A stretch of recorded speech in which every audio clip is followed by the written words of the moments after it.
What's up YouTube, this is Fate coming at you with his very first deck profile. Wasn't sure what I was going to do for my very first profile off the bat, so I decided to choose one of my more favorite builds called Hunder Heroes. Why Hunder Heroes? It's basically what I could come up with to keep the build's searchability fast, since obviously Stratos is gone for a while. Without further ado, here's the build. First I'll start with some of the staples, 3 Elemental Hero Alius, as well as 2 Elemental Hero Bubbleman. And then next for the part Thunder engine, I lead off with 3 Elemental Hero Voltic. And you will see why I use them in a second. First in conjunction with 3 Pahunder and 3 Mahunder. Voltic just works insanely well with those 2 monsters. And then the reason why I choose Voltic is just the fact that I played 2 Thunder Seahorses. The ability to just ditch one card and search out 2 monsters, especially with the rule change coming this summer, will play a huge part in this build's searchability. Plus, it's always fun to open up first turn +1. And then for the oddball monsters, I run 1 Thrasher and 1 Thunder King Rai-Oh for the control of the build. And on to the spells, I run 2 Pot of Duality for the first turn setup place, 2 Gemini Spark, pretty obvious why, it's insanely easy to get into Elemental Hero Alius with this build.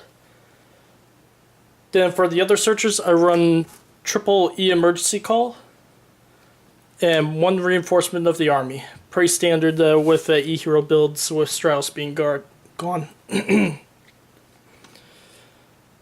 Next up, I run triple Miracle Fusion.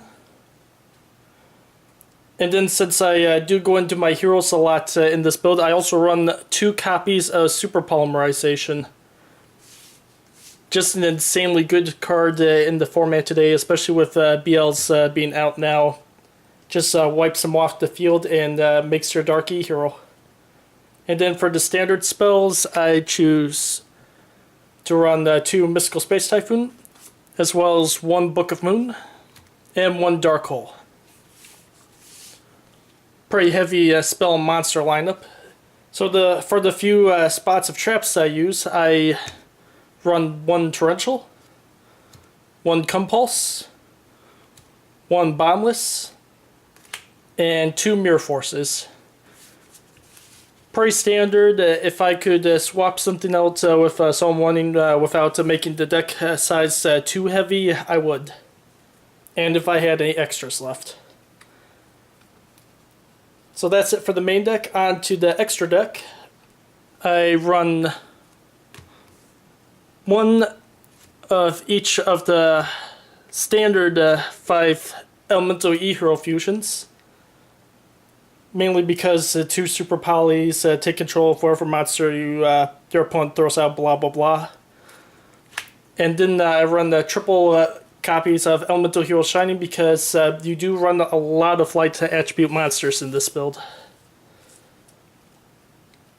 Then on to the Exceeds I currently use. I choose to run at the moment 1 Steel Storm Roach. Just pretend for the moment that's an Exiton Knight. I wish I had one, but sadly that is not the case. For the hero part of the Exceeds, I choose to run 1 Excalibur, 1 Blade Armor Ninja. Play with warriors in the build, pretty obvious to run those 2. Then I also run 1 Starliege Paladamo, 1 Utopia, 1 Gaga Cowboy, and for the time I'm running 1 Photon Operative. If I get my hands on an extra Constellar Omega, that will take the spot of the Photon. Well, that's it for my E-Hero deck profile. Comment, rate, subscribe, and I'll come at you with more deck profiles in the future. Thanks for watching.